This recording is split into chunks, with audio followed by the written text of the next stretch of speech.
গৃহকর্মীকে মারধরের অভিযোগে আবারও বিতর্কের মুখে পরিমণি। গৃহকর্মী পিঙ্কি আক্তার অভিযোগ করেছেন, পরিমণির কন্যাকে খাবার খাওয়ানোকে কেন্দ্র করে তাকে শারীরিকভাবে লাঞ্ছিত করা হয়। পিঙ্কি একাধিক মাধ্যমে পরিমণির ব্যক্তিগত জীবন নিয়ে মন্তব্য করেন, এমনকি সঙ্গীত শিল্পী শেখ সাদির নামও টেনে আনেন।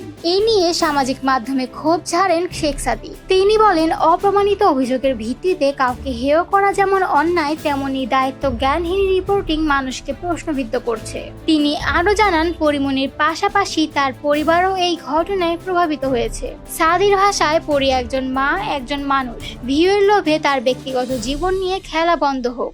এদিকে পুলিশ জানিয়েছে, অভিযোগের প্রাথমিক সত্যতা পাওয়া গেছে এবং তদন্ত চলছে। তবে এই প্রথম নয়, এর আগেও একাধিকবার পরিমণি বিতর্কের কেন্দ্রে ছিলেন। 2021 সালে ব্যবসায়ী নাসির উদ্দিন মাহমুদ বাদী হয়ে পরিমণির বিরুদ্ধে মামলা দায়ের করেন। অভিযোগ ছিল, পরিমণি ও তার সহযোগীরা ক্লাবে অ্যালকোহল পান করে বিল না দিয়ে চলে যান এবং পুলিশি প্রভাব খাটিয়ে মিথ্যা মামলা দিয়ে ভয় দেখান।